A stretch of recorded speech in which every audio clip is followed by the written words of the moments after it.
اب آپ اس مبارک سلسلے کا 21واں حلقہ سماعت فرمائیں۔ اللہم لبیک لبیک لا شریک لک لبیک ان الحمد والنعمت لک والملک لا شریک لک۔ لیکن کافر تو یہ نہیں پڑھتے تھے، کافر تو آگے پڑھتے تھے لا شریک لک الا شریکا هو لک تملکہ وما ملک۔ تو جب انہوں نے سنا کہ سمامہ تو وہ پڑھ رہا ہے جو مسلمان پڑھتے ہیں، وہ جناب سارے کافر دوڑے، ان کو تو پتا تھا نا کہ سمامہ کتنا بڑا آدمی ہے، کہیں گے سبات یا سمامہ قال لا ولکنی اسلمت۔ انہوں نے کہا تم سابی ہو گیا، باپ دادے کا دین چھوڑ دیا۔ انہوں نے کہا نہیں نہیں کیا کہہ رہے ہو، میں مسلمان ہو گیا ہوں۔ اچھا مسلمان ہو گئے ہو، تو ہم بھی تمہیں پھر مکے سے نہیں جانے دیتے، تمہاری مرضی۔ عمرہ ختم کیا، کافروں نے پکڑ کے قید کر دیا۔ انہوں نے کہا ہم تمہیں تھوڑا چھوڑ دیں گے، تم مسلمان ہو جاؤ۔ اس نے کہا مکے والوں تم مجھے چھوڑو یا نہ چھوڑو، میں تو مسلمان ہو گیا۔ ایک بات یاد رکھ لو، میرا قتل کرنا سودا بڑا مہنگا ہے۔ انہوں نے کہا نہیں نہیں ہم دیکھ لیں گے۔ ٹھیک ہے ہماری مرضی۔ وہ اس کو گرفتار کر کے لے کر جا رہے تھے تو ایک آدمی اس کو اپنے علاقے کا مل گیا۔ اس نے کہا کہ میرے قبیلے کو کہہ دینا قریش نے مجھے گرفتار کر لیا، اس علاقے سے ان کو ایک گندم کا دانہ نہ گزرنے دو، کوئی ان کا تجارتی وفد ہے لوٹ لو، اور اپنے علاقے سے ایک ذرہ کوئی غذائی اجناس نہیں گزرنے دینی۔ اور ساری غذائی اجناس آتی تھی یمامہ سے، تمامہ سے، سارا علاقہ تو وہی آباد تھا۔ اب جناب جب ان کو خبر ملی کہ تمامہ نے یہ کر دیا، انہوں نے کہا اچھا دیکھو ہم آپ کو چھوڑ دیتے ہیں، تم پھر ایسا نہ کرو۔ انہوں نے کہا اب میری مرضی ہے، چھوڑو قتل کرو تمہاری مرضی، میں کوئی معافی شافی نہیں مانگتا، میں ایک قبیلے کا سردار ہوں اور مجھے بدلہ لینا آتا ہے۔ تم کیا ہو قریش، تمہاری تعداد تو 2000 مقاتل بھی نہیں ہے، میرے پاس تو 70,000 مقاتل ہیں، کیا بچوں والی بات کرتے ہو، مجھے 2 سزائے موت دیتے ہو تو دے دو، میں اپنا بدلہ لوں گا۔ انہوں نے کہا جی جاؤ تم مہربانی کرو ہم سے جاؤ۔ انہوں نے کہا ٹھیک چل پڑ۔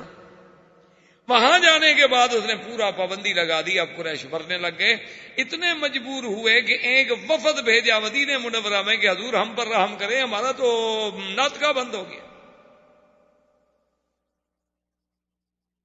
کہا حضور ہم کہاں جائیں، ٹھیک ہے آپ کا ہمارا اختلاف اپنی جگہ پر ہے، آپ کی ہماری جنگ اپنی جگہ پر ہے، لیکن ہم آپ کے قبیلے کے لوگ ہیں، آپ کے عزیز ہیں، رشتہ دار ہیں، آپ یہی چاہتے ہیں ہم بھوکے مر جائیں؟ مہربانی کریں آپ سمامہ کو آدمی بھیجیں، وہ تو کوئی ایک دانہ نہیں گزرنے دیتا اللہ کا بندہ وہاں سے۔ حضور صلی اللہ علیہ وسلم کو رحم آ گیا، حضور نے فرمایا اچھا ہم اس کو پیغام بھیجتے ہیں اور ہم سے بھی جو مدد ہوگی ہم کریں گے۔ حضور نے پیغام بھیجا، اس نے کہا یا رسول اللہ اب یہ آپ کا حکم ہے، اب آپ تو مجھے جو بھی حکم دیں آپ کہیں تو میں اپنے سر پہ بھی یہاں غذا لے کر ان کو پہنچانے کے لیے تیار ہوں، اگر آپ کا حکم نہ آتا تو پھر میں قریش کو سمجھتا کہ قریش کیا ہے۔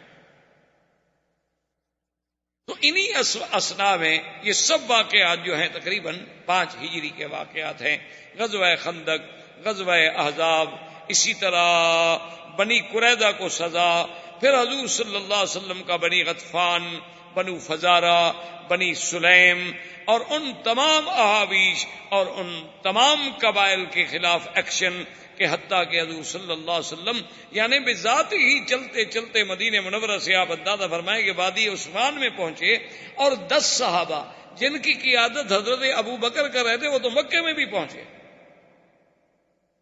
یعنی اندازہ فرمائیں کہ وجہ کیا تھی کہ حضور کا وہ فرمان اب اللہ نے سچا کر دکھایا تھا کہ نحن نغزو قریشا لم یغزونا بعد اليوم، آج کے بعد ہم قریش پر حملہ کریں گے، ہم قریش پر چڑھائی کریں گے، لیکن اب قریش کو اتنی طاقت نہیں ہوگی کہ وہ ہم پر حملہ کر سکے۔ اسی واقعات میں اللہ تبارک و تعالی نے سورۃ الاحزاب، قرآن پاک کی سورت کا نام بھی سورۃ الاحزاب ہے، اس میں اللہ تبارک و تعالی نے یہ بات بیان فرمائی ہے کہ اشحۃ علیکم فاذا جاء الخوف رأیتهم ينظرون الیک تدور اعینهم کالذی یغشى علیہ من الموت، کہ میرا مدنی جب خوف آئے، ڈر آئے تو ایسے دیکھتے ہیں آپ کی طرف جیسے ان کی آنکھیں موت سے پھٹی جاتی ہیں، موت آ گئی۔ فاذا ذهب الخوف، جب خوف چلا جائے سلکوکم بألسنۃ حداد اشحۃ علی الخیر، پھر ان کی زبانیں اتنی تیز ہو جاتی ہیں کہ کاٹتے. اولئک لم یؤمنوا، وہ ہرگز ایمان نہیں لائے. فاحبط اللہ اعمالهم وکان ذلک علی اللہ یسیرا. اور اللہ نے قرآن میں نقشہ کھینچا کہ یحسبون الاحزاب لم یذهبوا، یعنی ان منافقوں کو تو مدینہ منورہ میں رہتے ہوئے ابھی تک یہ خیال تھا کہ وہ لشکر نہیں گیا. یہ ابھی تک اس خیال میں مگن تھے کہ ابھی وہ قریش بیٹھے ہوئے ہیں، خندق کے اس طرف لشکر بیٹھا ہوا ہے، تھوڑا پیچھے ہٹ گیا، بس زیادہ سے زیادہ ان کو یہ خیال تھا. لیکن ان کو پتہ نہیں تھا کہ ہم نے ان کو اڑا دیا ہے. یحسبون الاحزاب لم یذهبوا وإن يأت الأحزاب يودوا لو أنهم بادون في الأعراب يسألون عن أنبائكم فلو كانوا فيكم ما قاتلوا إلا قليلا. اور میرا مدنی یہ منافقوں کا جب یہ حال ہے، اگر یہ آپ کے ساتھ رہتے اور خندق کو چھوڑ کر نہ بھاگ جاتے پھر بھی نہ لڑتے، کیونکہ جب دل آپ کے ساتھ نہیں. لقد كان لكم في رسول الله أسوة حسنة لمن كان يرجو الله واليوم الآخر وذكر الله كثيرا فلما رأى المؤمنون الأحزاب قالوا هذا ما وعدنا الله ورسوله وصدق الله ورسوله. اور جب وہ احزاب لشکر آئے تو جو مومن تھے ان نے جب دیکھا انہوں نے کہا کہ بالکل اللہ کا جو وعدہ ہے سچا ہے، اللہ کے نبی نے جو کہا تھا سچا ہے. وما زادهم الا ایمانا وتسلیما. ان مومنوں کا تو اور ایمان بڑھ گیا، انہوں نے کہا یہ تو ہونا ہے، ہم پر حملے ہوں گے، ہمیں آزمایا جائے گا. من المؤمنین رجال صدقوا ما عاهدوا الله علیہ. میرا مدنی ان مومنوں میں ایسے لوگ ہیں جنہوں نے سچا کر دکھایا جو اللہ کے ساتھ وعدہ کیا تھا. فمنهم من قضى نحبه ومنهم من ينتظر وما بدلوا تبدیلا. بعض لوگ ایسے ہیں جو اللہ کے راستے میں اپنی بات پوری کر گئے، بعد ابھی انتظار میں ہیں، وہ ہرگز نہیں بدلے. لیجزی اللہ الصادقین بصدقہم. اللہ ان سچوں کو سچ کا بدلہ دیں گے. ویعذب المنافقین ان شاء، اور چاہیں تو منافقوں کو عذاب دیں. او یتوب علیہم ان اللہ کان غفورا رحیما. اور میرے مدنی ہم نے آپ کی کیسے مدد کی. ورد اللہ الذین کفروا بغیظہم لم ینالوا خیرا. کافر اپنے غصے میں کھولتے ہوئے واپس چلے گئے، کچھ بھی نہ ملا. وکفى اللہ المؤمنین القتال. اللہ نے مومنوں کو قتال سے بھی بچا لیا. وکان اللہ قویا عزیزا. وانزل الذین ظاہروہم من اہل الکتاب من صیاصیہم. اور میرے مدنی ہم نے اتارا اہل کتاب کو، وہ بنی قریظہ، ان کو ان کے قلعوں سے ہم نے اتارا. وقذف فی قلوبہم الرعب. ہم نے ان کے دلوں میں آپ کا رعب ڈالا. فریقا تقتلون وتأسرون فریقا. ان میں سے ایک پارٹی، ایک جماعت کو قتل کیا گیا، ایک کو قید کیا گیا. وأورثکم ارضہم ودیارہم واموالہم وارضا لم تطئوها. اور میرا بدنی ہم نے آپ کو ان کی زمینوں کا، ان کی حویلیوں کا وارث کیا. وکان اللہ علی کل شیء قدیر. اور اللہ تبارک و تعالی ہر چیز پہ قدرت رکھنے والے ہیں کہ ہم نے اپنی قدرت سے اسلام کو غالب کیا، کفر کو مغلوب کیا، اور مدینہ منورہ کی قوت اقتدار کو زیادہ سے زیادہ استحکام بخشا. واللہ تعالی عالم علمہ اتم.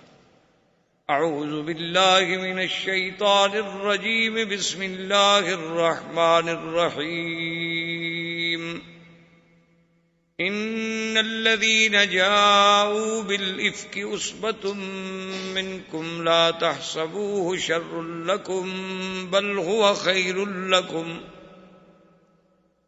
قال النبی صلی اللہ علیہ وسلم اشد ایذاء الانبیاء فالامثل ثم الامثل او کما قال رسول اللہ صلی اللہ علیہ وسلم. صدق اللہ العلی العظیم وصدق رسوله النبی الکریم. ونحن على ذلك لمن الشاهدين ومن الشاكرين والحمد لله رب العالمين. برادران اسلام، واجب الاحترام بزرگوں، بھائیوں، عزیز نوجوانوں، سیرت نبی پاک صلی اللہ علیہ وسلم کے سلسلہ درس میں الحمدللہ ہم نے غزوہ خندق یا غزوہ احزاب سمجھ لیں، اور اس کے بعد پھر حضور صلی اللہ علیہ وسلم کا بنی قریظہ پر محاصرہ، اور اللہ نے حضور صلی اللہ علیہ وسلم کو کامیابی عطا فرمائی، یہود کو ذلت و خواری نصیب ہوئی کہ ان کے مقاتلین کو قتل کی سزا دی گئی، اور ان کے باقی جو غلام تھے، عورتیں تھیں، وہ زراری بن گئے، اور پورا مال غنیمت جو تھا وہ بھی مسلمانوں کو مل گیا۔ اس کے بعد حضور صلی اللہ علیہ وسلم نے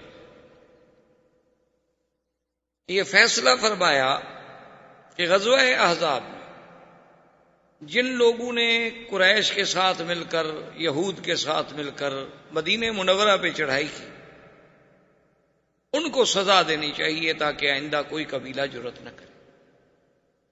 تو حضور صلی اللہ علیہ وسلم نے مختلف سرایا بھیجے، کیونکہ اس میں بنی فزارہ نے بھی حملہ کیا تھا، بنو سلیم نے بھی حملہ کیا، سلیم نے بھی حملہ کیا تھا، بنو غطفان نے بھی حملہ کیا تھا، احابیش نے بھی حملہ کیا تھا، یہود نے بھی حملہ کیا تھا، قریش نے بھی حملہ کیا تھا، بنو ثقیف نے بھی، بڑے بڑے قبائل سارے اکٹھے ہوئے تھے۔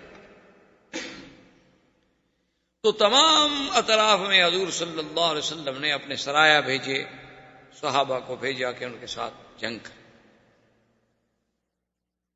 تو انہی واقعات میں سے زید بن حارثہ رضی اللہ تعالی عنہ کو حضور نے لشکر دے کر بھیجا کہ وہ بنو سلیم جو ہیں ان کا مقابلہ کریں۔ زید بن الحارثہ رضی اللہ تعالی عنہ جب لشکر لے کر بنی سلیم کے مقابلے پہ آئے تو اللہ نے انہیں کامیابی دی، اللہ تبارک و تعالی نے انہیں فتح و نصرت سے ہمکنار فرمایا، اور بنو سلیم جو تھے وہ شکست کھا گئے، ان کا تمام مال جو تھا وہ مال غنیمت بنا، اور حضرت زید بن حارثہ اس کو لے کے مدینے آئے۔ اور اس میں اتفاق کی بات یہ ہے کہ ابی العاصی، یہ ابی العاصی جو ہیں یہ دراصل کرشی ہیں، اور یہ داماد تھے سیدنا محمد رسول اللہ صلی اللہ علیہ وسلم۔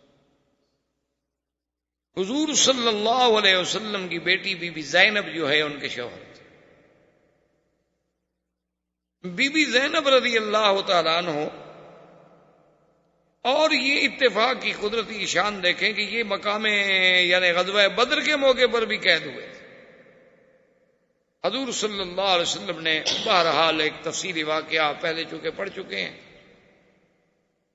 آپ نے ان کو چھوڑ دیا تھا، اور نے یہ وعدہ لیا تھا کہ بھئی آپ اب مکے میں جا کر میری بیٹی کو مدینہ بھیج دیں، چونکہ اب تو کافر اور مسلمان کا کوئی اجتماع ہو نہیں سکتا ہے۔ تو انہوں نے حضور صلی اللہ علیہ وسلم کی بیٹی کو مدینہ منورہ بھجوا دیا۔ اب یہ بنو سلیم کے ساتھ جب زید بن حارثہ نے لڑائی لڑی تو خدا کی قدرت، یہ ان کے حلیف تھے، یہ بھی وہاں آئے ہوئے تھے، تو یہ بھی قید ہو گئے، یہ دوبارہ قید ہو کر مدینہ منورہ لائے۔ تو بی بی زینب جو ان کی زوجہ تھیں اور سرکار دو جہاں صلی اللہ علیہ وسلم کی بیٹی تھی، ان کو پتہ چلا کہ میرا شوہر جو ہے قید بھی ہو گیا ہے اور مدینے بھی آ گیا ہے۔ اسے پتہ تھا کہ قیدیوں کو اب معافی تھوڑی ملے گی، اور یہ تو پھر دوبارہ قید ہو کے آ رہا ہے۔ تو حضور صلی اللہ علیہ وسلم نے جس وقت صبح کی نماز کے لیے اللہ اکبر فرمایا، نماز شروع فرمائی، تو بی بی زینب نے اپنے گھر سے زور سے آواز دی کہ ابی العاصی کو میں نے پناہ دے دی۔ اس دور میں ایک رواج تھا کہ اگر کوئی بندہ کسی کو پناہ دے دے، اپنے امان میں لے لے، تو اس کو قتل نہیں کیا جاتا تھا۔ مسلمانوں کی حفظ، امان، پناہ کا لحاظ رکھا جاتا تھا، اور یہ ایسا رواج تھا کہ اس کا تو کافر جو تھے مکے کے وہ بھی لحاظ کرتے تھے، مشرکین بھی لحاظ کرتے تھے، تمام جاہل لحاظ کرتے تھے کہ بھی اب یہ بندہ میری پناہ میں ہے، اب جب تک وہ اپنی پناہ نہ چھوڑے اس کو نقصان نہیں پہنچایا جا سکتا، کیوں اپنے بندے سے کیوں لڑائی لڑی جائے۔ حضور صلی اللہ علیہ وسلم جب نماز سے فارغ ہوئے، سرکار دو جہاں صلی اللہ علیہ وسلم کو اطلاع دی گئی کہ یا رسول اللہ ابی العاصی گرفتار ہو کے آیا ہے، اور بی بی زینب نے اعلان کر دیا ہے پناہ دینے کا۔ تو حضور پاک نے فرمایا کہ واللہ لا اعلم، آپ نے فرمایا تو مجھے تو اس ذات پاک کی قسم ہے جو میرے قبضہ ہے قدرت میں، مجھے کوئی علم نہیں ہے اس بات، تاکہ صحابہ کے ذہن میں یہ بات نہ جائے کہ حضور کا چونکہ داماد ہے تو اس کو رعایت مل رہی ہے۔ حضور نے فرمایا مجھے نہیں پتا کہ کیا واقعہ ہوا ہے اور میری بیٹی نے پناہ دی ہے تو کیوں دی ہے۔ بہرحال اب یہ معاملہ ان مجاہدین کے ہاتھ میں ہے جو ان کو گرفتار کر کے لائے، اگر وہ چاہتے ہیں تو پناہ قبول کر لیں، اگر وہ چاہتے ہیں تو پناہ قبول نہ کریں، اس معاملے میں دخل نہیں۔ زید بن حارثہ رضی اللہ تعالی عنہ کو بلایا گیا اور ان مجاہدین صحابہ کو بلایا گیا جنہوں نے وہ جنگ لڑی تھی۔ ان کے سامنے جب یہ مسئلہ رکھا گیا تو انہوں نے کہا کہ عجیب بات ہے کہ جس کو حضور کی بیٹی پناہ دے چکی ہوں تو ہم اس کو کیسے پناہ نہ دیں۔ انہوں نے کہا کہ یا رسول اللہ صرف پناہ نہیں ہے بلکہ ہم اپنے قیدی کو بالکل چھوڑتے ہیں اور بغیر کسی فدیے کے، اس سے کچھ نہیں لیں گے ہم، اور اس کا جو مال ہم نے پکڑا ہوا ہے وہ بھی اس کو ہم واپس کریں گے۔ حضور آخر کو بات ہے، ایک بات ہے، ہم دنیا میں قیدی ہوتے رہتے ہیں، چھوٹتے رہتے ہیں، بھاگ جاتے ہیں، مارے جاتے ہیں، گرفتار ہو جاتے ہیں، آخر کچھ ہوا آپ کا داماد ہے اور پھر آپ کی بیٹی نے پناہ دے دی ہے، تو ہماری تو یہ قوم میں ایک مسائل ہے، اگر کوئی پناہ اور دے دیتا تو پھر بھی تو آخر ہم قبول کرتے۔ تو بہرحال انہوں نے فیصلہ کر دیا۔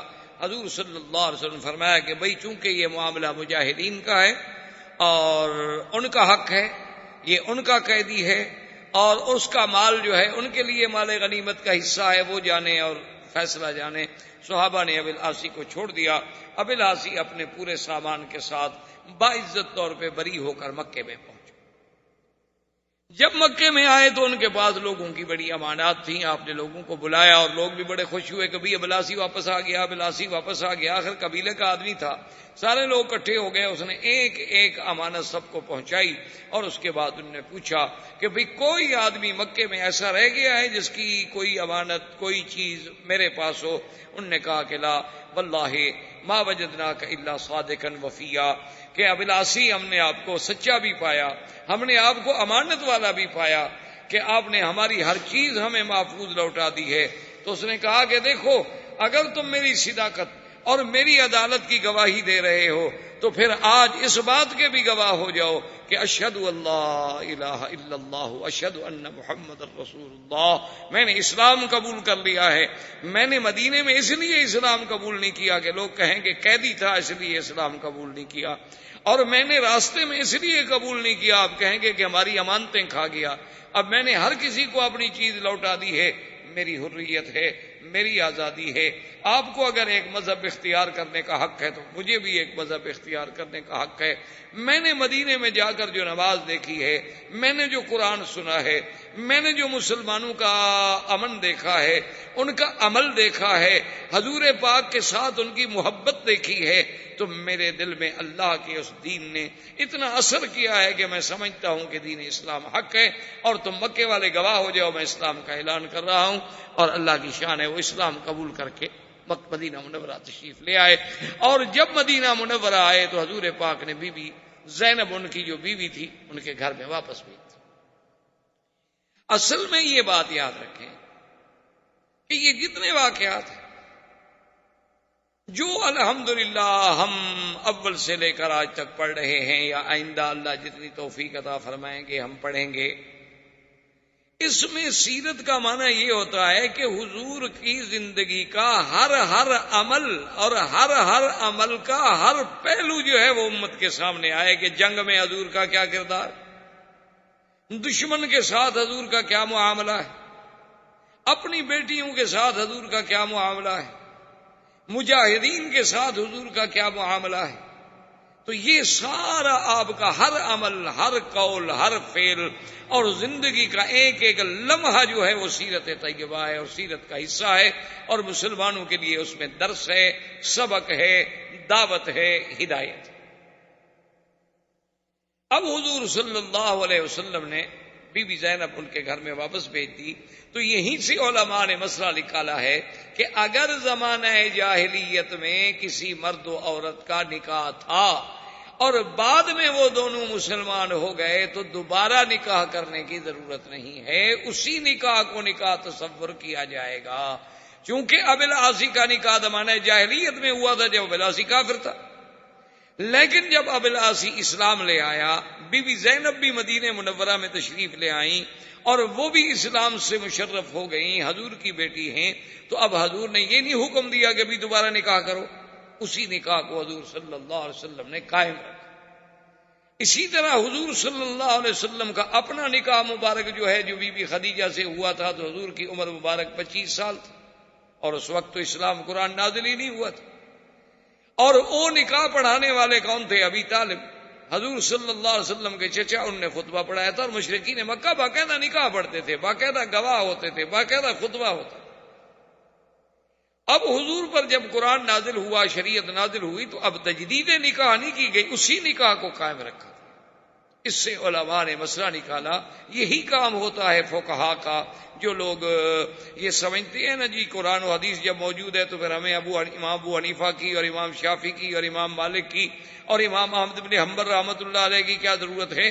ان کی یہی ضرورت ہوتی ہے کہ وہ حدیث تو آپ بھی پڑھیں گے، میں بھی پڑھوں گا، واقعہ تو آپ بھی پڑھیں گے کہ حضور صلی اللہ علیہ وسلم ابو العاص آ گئے، بی بی زینب واپس ہو گئی، لیکن یہ مسئلہ وہ فقیہ سمجھے گا کہ بھئی اس کا مطلب ہے کہ اسی عقد سابق کو، اسی نکاح سابق کو حضور نے نکاح تسلیم کیا۔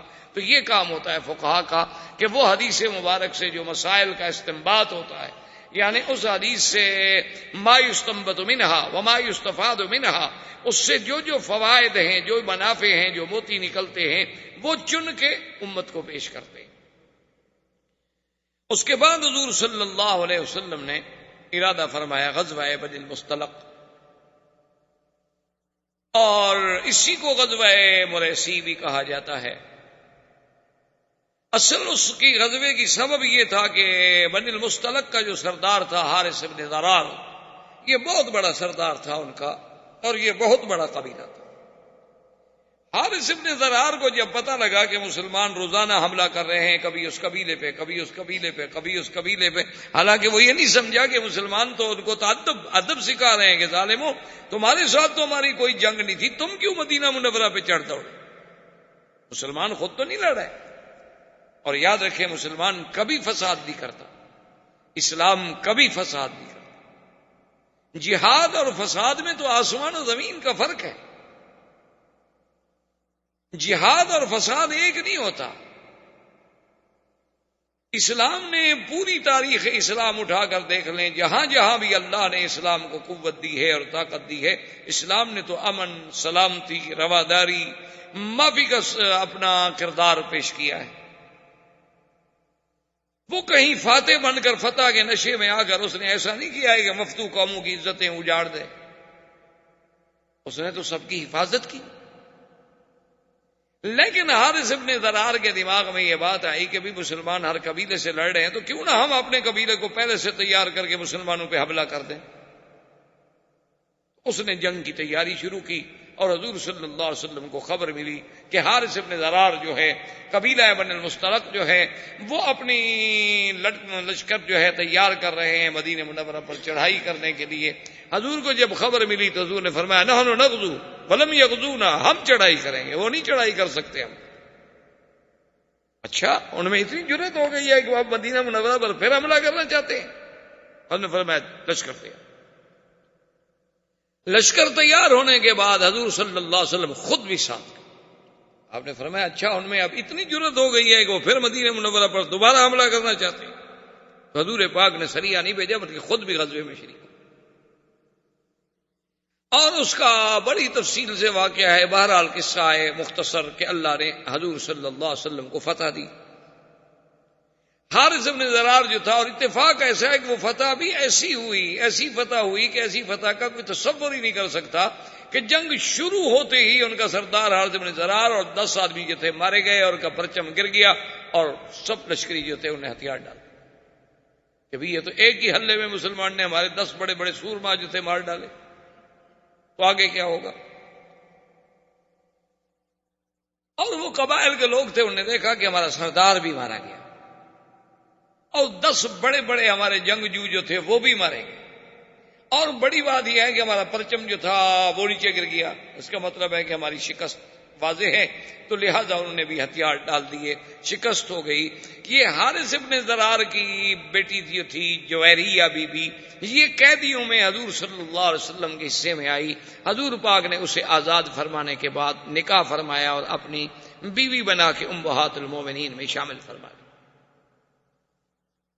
یہ بی بی جویریہ وہ بی بی ہیں کہ جن کے بارے میں سیدہ عائشہ صدیقہ رضی اللہ تعالی عنہ فرماتی ہیں کہ واللہ ما رأیت احدا، میں نے اپنے امرأتن لہا تکریم کتکریم جویریہ، میں نے ایسی عورت آج تک روئے زمین پہ نہیں دیکھی کہ جس کی وجہ سے اتنی بڑی عزت ملی ہو اس کی قوم کو۔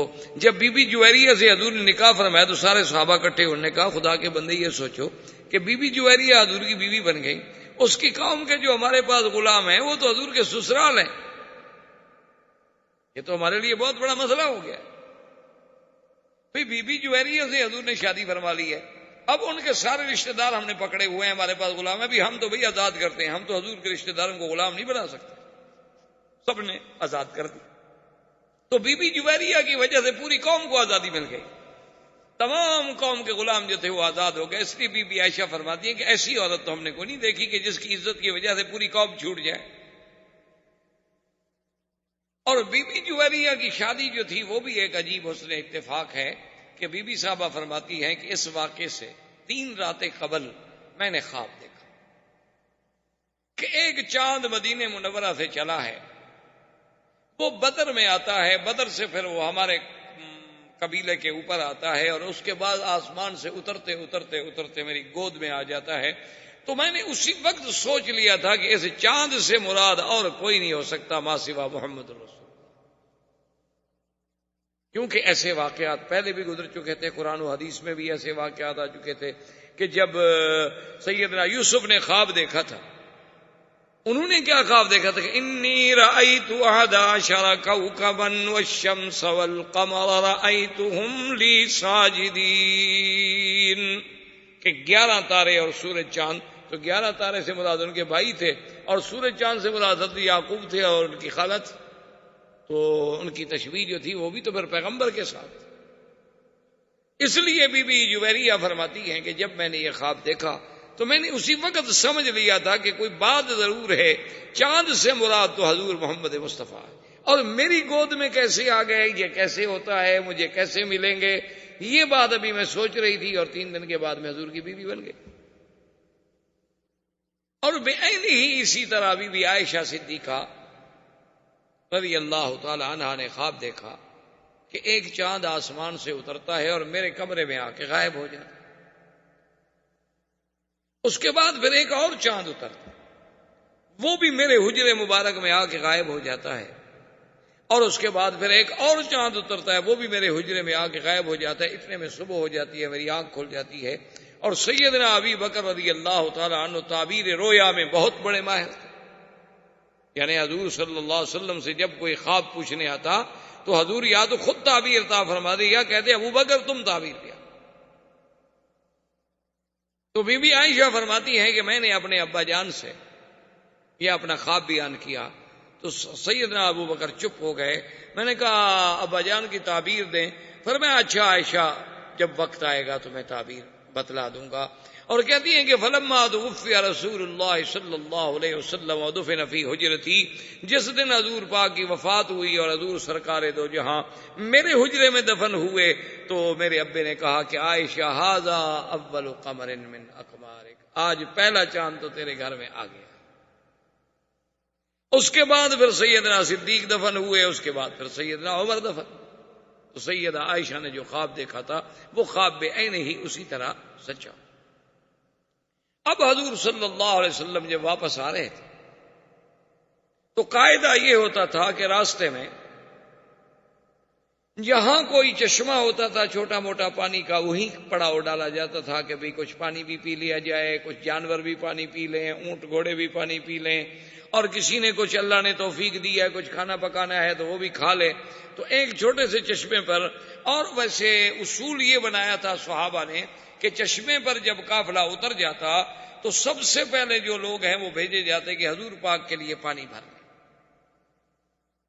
تاکہ آپ کی ضرورت جو ہے سب سے پہلے پوری کی جائے. اس کے بعد پھر صحابہ پانی بھرتے. ایک شخص تھے جن کا نام تھا جہجاہ. یہ حضرت عمر کے غلام تھے اور یہ مہاجر تھے، یعنی مکے کے رہنے والے، مکے سے آنے والے. اور ایک آدمی تھے سنان، وہ انصار کے رہنے والے یعنی مدینہ منورہ کے رہنے والے تھے، اور ان کا تعلق جو ہے بے اعتبار قبیلے کے عبداللہ ابن ابی ابن سلول کے ساتھ. لیکن سنان مسلمان تھے پکے. اب جب جہاں پہنچے، یہ حضرت عمر کے خادم تھے، مشکیتا لے کے پہنچے کہ حضور کے لیے اور ابو بکر عمر کے لیے پانی بھر لیں. سنان پہنچے، انہوں نے کہا میں پانی بھروں گا. انہوں نے کہا تمہیں پتہ نہیں ہے کہ پہلے پانی ہم بھریں گے؟ انہوں نے کہا نہیں میں بھروں گا. تو اسی میں دونوں کی اللہ رحمت فرمائے تھوڑی بات بڑھتی گئی. تو وہاں ایک لکڑی پڑی تھی، تو اس نے لکڑی اٹھا کے مار دی سنان کو. کیا جانے انسان ہے، اور شیطان تو یجری کا مجری الدم، شیطان تو ایسے دوڑتا ہے نا انسانوں میں جیسے خون گردش کرتا ہے. تو جب ان کو لکڑی لگی تو اس نے کہا یا للانصار، اور جہاں نے کہا یا للمہاجرین. سب نے اپنے اپنے قبائل کو بلانا شروع کر دیا، اور دونوں طرف سے قبیلے بھاگے جناب. موقع پہ آئے، پانی پہ اکٹھے ہوئے، تلواریں نکل آئیں. کہ عرب لوگ جو تھے، یہ تو آپ کو پتا ہے نا، یہ قبائل کی زندگی تھی. یہ تو چھوٹی چھوٹی سی بات پر قتل کر دینا، لڑائی، یہ تو معمولی سی بات ہوتی. یعنی اگر آپ ان کی تاریخیں اٹھا کے دیکھیں تو حیران ہوں گے کہ ایک دفعہ ان کی ایک بڑی مشہور لڑائی ہے. وہ بتائیں کیوں ہوئی تھی؟ اس کا سبب یہ تھا کہ دو قبائل کے سردار تھے، ان دونوں کے باغ تھے بڑے بڑے. ایک آدمی کا باغ مشرق میں تھا، ایک کا باغ مغرب میں تھا، اور دونوں باغ آمنے سامنے نظر آتے تھے باقاعدہ. تو ایک بار سے کوئی پرندہ، کوئی چڑیا، اللہ عالم یا کیا پرندہ تھا، وہ اڑا. اڑنے کے بعد دوسرے کے باغ میں آیا تو اس نے کہا تمہارے باغ سے چڑیا اڑ کے میرے باغ میں کیوں بیٹھے؟ اس پہ لڑائی شروع ہوئی اور 300 آدمی مارے گئے کہ وہ چڑیا ادھر کیوں آئی تھی بھائی. اب اس کا کوئی علاج ہے؟ اسی طرح بھی آپ دیکھ لیں افغانستان میں کیا ہو رہا ہے. یعنی تمام قبائل جو مشترک ہو کر مل کر روس سے لڑتے رہے، دشمن سے لڑتے رہے، اور جنہوں نے کمیونزم کے اس فلسفے کو ہمیشہ کے لیے سمندر میں غرق کر دیا، اور جنہوں نے اتنی بڑی قوت کو کہ جس میں پتہ نہیں شہر تھوڑے ہیں اور ایٹم بم زیادہ ہیں، ان کو ٹکڑے ٹکڑے کر دیا، اور جن کے جوش سے برلن کی دیواریں ٹوٹ گئیں. جب جنگ سے فارغ ہو گئے تو آپس میں لڑ پڑے.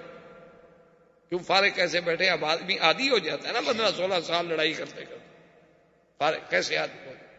اس میں کوئی شک نہیں ہے کہ اب حق پر وہ ہیں کہ جن کو علاقہ ملا اور انہوں نے قرآن نافذ کر دیا. اب ان کے ساتھ لڑنا جو ہے تو سیدھی بات ہے کہ خلاف اسلام ہے، لیکن چین نہیں آتا. کوئی جھگڑا ہے، تاجک کہتے ہیں کہ ہم ازبک کو کیوں مان لیں، ازبک کہتے ہیں ہم تاجک کو کیوں مان لیں، وہ کہتے ہیں ہم پشتون کو کیوں مان لیں، وہ کہتے ہیں ہم فارسی بان کو کیوں مان لیں. یہ کیا بات ہے؟ تو یہ قبائل جو ہیں نا، اللہ پاک رحمت فرمائے، یہ بہرحال عجیب سے ہوتے ہیں. ابھی 3 سال قبل کی بات ہے، میں بھی سفر میں کوئی ٹرائبل ایریا سے، یعنی قبائلی علاقے جو ہیں جہاں کوئی قانون نہیں ہے، تو وہاں سے گزر رہے تھے. مغرب کی نماز کا وقت ہو گیا، ہم 2-3 گاڑیوں میں تھے. میرے ساتھی سے کبھی نماز کا وقت ہو رہا ہے، خدا کے لیے کوئی مسجد تلاش کرو بھائی. اور وہ تو ماشاءاللہ علاقہ پٹھانوں کا ہے، پٹھان تو اللہ کا فضل ہے، نمازی تو بہت پکے ہوتے. میں نے کہا بھی یار کو مسجد دیکھو تاکہ ہماری جماعت نہ نکل جائے. اب ایک مسجد آئی تو وہ جناب چلو جی چلو چلو آگے چلو. پھر ایک اور مسجد آ گئی، انہوں نے کہا جی اور آگے چلو. پھر ایک اور مسجد، یعنی 5-6 مسجدیں ہم کراس کر گئے. تو میں اپنے استاد جو میرے ساتھ بیٹھے ہوئے تھے، اس علاقے کے بڑے اہم آدمی تھے، وہاں کے خان تھے، اور وہاں خان جو ہوتے ہیں نا وہ بڑی چیز ہوتے ہیں. تو میں نے نے کہا خان یہ آپ کیا کر رہے ہیں؟ ہماری نماز جا رہی ہے. اس نے کہا مکی صاحب یہ بات نہیں ہے، میں وہ مسجد ڈھونڈ رہا ہوں جس کے ساتھ حجرہ نہ ہو. بھائی حجرہ کیا مطلب؟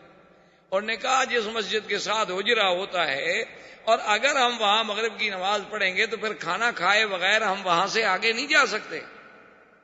حجرے کا معنی ہوتا ہے مسافر خانہ، یعنی بیٹھنے کی جگہ، تو ڈیرا سمجھ لیں، ڈیرا سمجھ لیں، کچھ سمجھ لیں۔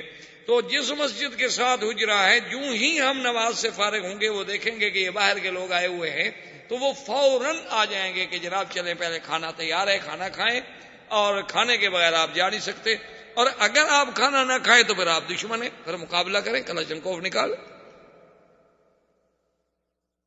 کیونکہ جو کھانا نہ کھائے وہ تو دشمن ہے۔ ابراہیم علیہ السلام نہیں دیکھا کھانا نہیں کھایا، فاوجد منهم خیفہ، تو ابراہیم علیہ السلام ڈر گئے، یہ کھانا کیوں نہیں کھا رہے؟ قالوا لا تخف، انہوں نے کہا اب نہ ڈرے، ہم تو فرشتے ہیں، ہم تو کھاتے ہی نہیں۔ تو یہ پرانا عرب میں اور قبائل میں روایت، اس نے کہا میں وہ مسجد ڈھونڈ رہا تھا کہ جس کے آج جو حجرہ نہیں ہوگا تو وہ دعوت نہیں کریں گے، کیوں مسجد میں تو کھانا کہاں سے کھلائیں؟ تو میں نے کہا اللہ کے بندے، اس نے کہا حضرت اللہ کے بندے کی بات نہیں ہے، میں نے تو وہاں اتنا بڑا آدمی اکٹھے کیے ہوئے ہیں اور اتنا ہم نے وہاں جناب انتظام کیا ہوا ہے کہ آپ یہاں حجرے میں کھانا کھا لیتے تو ہمارا تو کھانا خراب ہو گیا نا، مسافر ہیں نا، وہاں تو لیٹ بھی پڑ سکتے ہیں، ہماری دعوت تو خراب مت کرو نا۔ یہ اچھی بات ہے بھائی، نماز چلی جائے، خان کی دعوت جو ہے وہ لیٹنی ہونی چاہیے۔ خیر بہر عالم نماز، تو یہ قبائل کی باتیں ہوتی ہیں۔ تو جب دونوں قبائل اکٹھے ہوئے، حضور کو اطلاع ملی، حضور صلی اللہ علیہ وسلم جلدی سے تشریف لائے، دونوں کے درمیان اوداع الجاہلیہ وانا بین ظہرانیکم، اب نے فرمایا خبردار، یہ کیا کر رہے ہیں انصار مہاجر، مہاجر انصار، یہ کیا ہے؟ میں تمہارے اندر موجود ہوں اور پھر تم وہی جاہلیت کے نعرے بلند کر رہے ہو، قومیتوں کا جھگڑا، حسب کا جھگڑا، نسب کا جھگڑا، لسانیت کا جھگڑا، صوبائیت کا جھگڑا، یہ انڈین ہے، یہ پاکستانی ہے، یہ سندھی ہے، یہ پنجابی ہے، یہ جناب یو پی کا ہے، یہ فلاں کا ہے، یہ فلاں کا، یہ کیا ہے؟ انہوں نے فرمایا دعوها فانها منتنۃ، چھوڑ دو ان نعروں کو، یہ تو بدبودار نعرے ہیں، یہ کیا کر رہے ہو تم؟ انما المؤمنون اخوۃ، مسلمانوں نے جب کلمہ پڑھ لیا ہے، مشرق میں ہے، مغرب میں ہے، عرب میں ہے، عجم میں ہے، شمال میں ہے، جنوب میں ہے، وہ مسلمان بھائی ہیں۔ یہ تو اللہ نے قبائل بنائے ہیں کہ ہم ایک دوسرے کو ڈھونڈنے میں آسانی محسوس کر سکیں، ورنہ اس کے ساتھ یہ تو نہیں کہ ہم نعرے لگائیں کہ انصار اور مہاجر، مہاجر مہاجر کی مدد پہ آ جائے۔ اب جناب وہ کہیں جا کر وہ جھگڑا جو تھا تھما، اور اس کے بعد سنان جب واپس آیا، عبداللہ ابن ابی ابن سلول جو رئیس المنافقین تھا وہ بھی اس سفر میں ساتھ تھا، اس کو جب پتہ چلا اس نے کہا کہ اچھا اب یعنی وہ مہاجرین اتنے زور میں آ گئے ہیں کہ عمر کا ایک غلام جو ہے وہ بھی ہمارے بندوں کو لکڑیوں سے مارتا ہے۔ اور اس کے بعد اس بدبخت نے وہ جملہ کہا، اللہ معاف فرمائے، اللہ معاف فرمائے، عربوں کا ایک محاورہ ہے سمن کلبک یاکلک، کہ تم اپنے کتے کو اور کھلاؤ تاکہ تمہیں یہ کھا جائے، کبھی اس کو پالو اور کھلاؤ اور کھلاؤ، جب یہ موٹا تازہ ہو جائے گا، مضبوط ہو جائے گا تو ایک دن تمہیں کھائے گا۔ اس نے یہ جملہ کہا، اللہ معاف کرے، اس کے دل میں کس کی نیت تھی؟ بہرحال مسلمانوں کے خلاف تھی، صحابہ کے خلاف تھی۔ زید بن ارقم ایک صحابی تھے اسی کے قبیلے کے، یعنی تھے وہ بھی خزرج، وہ یہ باتیں سن رہے تھے۔ انہوں نے آ کر اپنے چچا سے کہا کہ میرے چچا عبداللہ ابن ابی یہ کہہ رہا، اور پھر اس نے کہا انصاریوں سے، اس نے کہا کہ یہ سارا تمہارا کیا دھرا ہے، تم نے مہاجرین کو باغ دیے، تم نے گھر دیے، تم نے مدینے میں ان کو آباد کیا، تم نے ان کو کھلایا، آج وہ سر پہ نہ چڑھے تو کیا ہو؟ اس لیے فیصلہ کر لو کہ لا تنفقوا علی من عند رسول اللہ حتی ينفضوا۔ اللہ نے قرآن پاک میں واقعہ بیان کر دیا، انہوں نے فیصلہ کر دیا، انہوں نے کہا کہ آج کے بعد خبردار کوئی ایک آدمی حضور کے پاس صدقہ، خیرات، زکوٰۃ، مہاجرین کی امداد لے کر نہ جائے، جب ان کو کچھ نہیں ملے گا خود بخود بھاگ جائیں گے۔ یہ تو پڑے ہوئے اسی نہیں ہے کہ کھانے کو مل رہا ہے، باغ مفت مل گئے، لڑکیاں مل گئیں، عورتیں مل گئیں، مہاجر بن گئے جی۔ اور اس کے بعد انہوں نے یہ بھی فیصلہ کیا جس کو اللہ نے قرآن میں نقل کیا ہے کہ لَئِن رَّجَعْنَا إِلَى الْمَدِينَةِ لَيُخْرِجَنَّ الْأَعَزُّ مِنْهَا الْأَذَلَّ، کہ جب ہم مدینے میں واپس جائیں گے تو ہم سے طاقتور جو ہے، قوت والے جو ہیں، ہم ذلیل کمزوروں کو نکال دیں گے۔ مانا یہ تھا کہ اب نکالو مہاجرین کو، مدینہ تو ہمارا ہے، انصار کا ہے، اوس و خزرج کا ہے۔ جب زید بن ارقم کی معرفت حضور صلی اللہ علیہ وسلم کو اس خبر کا پتہ چلا حضور صلی اللہ علیہ وسلم نے فرمایا زید صحیح کہہ رہے ہو؟ اس نے کہا رسول اللہ میں نے خود سنا ہے. سمعت اذنایا. حضرت عمر نے کہا دعنی یا رسول اللہ، حضور مجھے اجازت دیں اضرب عنق ھذا المنافق، اس ظالم کی میں گردن اڑا دوں کہ ہمارے مدنی پاک کے بارے میں ایسی گستاخی کی بات کرے. حضور نے فرمایا دع یا عمر، ایسا نہ کہو کہ 10 لوگ جو ہے پھر یہ کہیں گے انا محمدن امر بقتل اصحابہ، اب تو محمد مصطفیٰ اتنے طاقت میں آ گئے ہیں کہ اپنے ساتھیوں کو بھی قتل کا حکم دے رہے ہیں. کیوں؟ لوگوں کو پتہ تھوڑا لگے گا یہ منافق ہے، لوگوں کو تو یہی پتہ لگے گا نا ہمارے ساتھ ہے، نمازیں پڑھتا ہے، ہمارے ساتھ جنگ میں ہے، جہاد میں ہے. اس لیے اس بات کو چھوڑ دو. اب حضور پاک نے ایک اور حکمت عملی اختیار فرمائی. حضور نے حکم دیا الرحیل، قافلہ چلاؤ. صحابہ کہتے ہیں کہ ہم نے کبھی زندگی میں نہیں دیکھا تھا کہ اس وقت میں حضور قافلہ چلائیں. قافلہ تو ہمیشہ آرام سے چلتا تھا. قافلے کا طریقہ ہوتا تھا کہ قافلے جو ہیں صبح صبح چلتے تھے اور پھر گرمی کے وقت پہ رک جاتے تھے، پھر شام کو چلتے تھے، پھر ساری رات آخر متاخر اللیل تک چلتے رہتے، پھر آرام کرتے، پھر صبح کو چلتے، پھر دوپہر میں رک جاتے، چونکہ اونٹوں کے قافلے صحرا کا سفر. لیکن حضور نے فرمایا الرحیل، چلو. وہ کہتے ہیں ہم حیران ہیں کہ حضور رکنے کا نام بھی نہیں لے رہے، چل رہے. اصل حضور کا مقصد یہ تھا کہ اب جو ان قبیلے میں وہ جو گرمی پیدا ہو گئی ہے یہ کہیں پھر ٹکرا نہ جائے، ان کو اتنا سفر میں الجھا دیا جائے کہ یہ تھک ہار کے سب بھول جائے. حضور صلی اللہ علیہ وسلم کی حکمت عملی تھی کہ متواتر سفر، بس نماز کے لیے حضور رکتے اور کہتے چلو. نماز کے لیے رکتے حضور کہتے چلو، سب کہتے ٹھیک چل. تو لازماً الحمدللہ اس کا یہ اثر ہوا کہ وقتی طور پر وہ جو بات تھی کنٹرول، اور مدینہ منورہ یہ قافلہ پہنچ گیا. لیکن خدا کی قدرت دیکھیں اور اللہ کی شان دیکھیں کہ ایسے واقعات میں اور ایسے سفر میں عظیم عظیم عبرتیں، عظیم عظیم واقعات، حوادث پیش آتے. کیونکہ سفر کا یہ عالم تھا، تیزی تھی، اور قاعدہ یہ ہوتا تھا کہ عرب زمانے میں عورتوں کے لیے اس کو کہتے تھے ہودج. ہودج کا معنی یوں سمجھ لیں آپ پالکی جسے ہم کہتے ہیں انڈیا اردو زبان میں، جیسے ہاتھیوں کے اوپر بنا لیتے ہیں، اسی طرح عربوں کے اندر اس کو کہتے تھے ہودج. ایک ایسی چھوٹی سی پالکی بنی ہوتی تھی، اس کو اونٹ کے اوپر باندھ دیا پلان پہ، اس کے اوپر کپڑا ہوتا تھا، چھت ہوتا تھا، پردہ ہوتا تھا، اگر عورت ہو تو پھر اس پہ وہ سفر.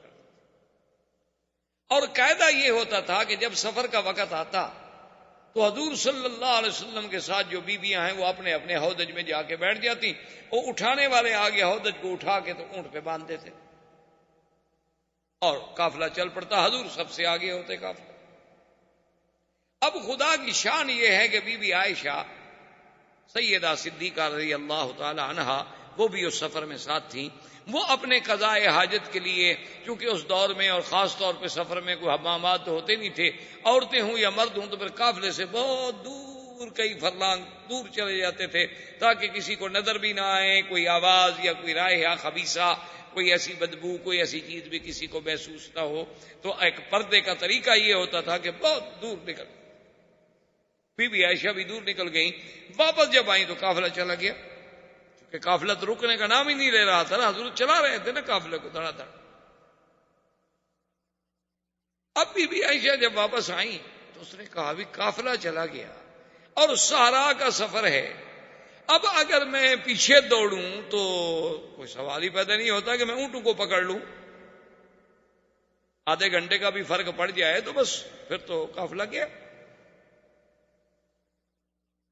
اور اگر میں نہ ڈھونڈوں تو اس نے کہا بی بی عائشہ نے کہ میں نے یہی سوچا کہ سب سے بہتر بات یہ ہے کہ بس اسی جگہ رہ جاؤ، کیونکہ آخر کسی وقت تو حضور کو علم ہوگا نا کہ بی بی عائشہ نہیں ہے.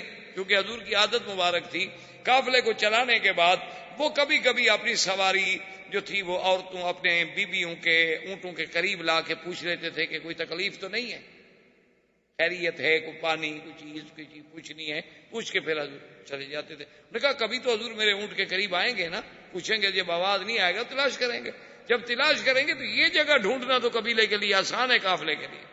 لیکن اگر میں خود عقل دوڑاؤں تو اس کا معنی یہ ہے کہ موت کے سوا چارہ کوئی نہیں.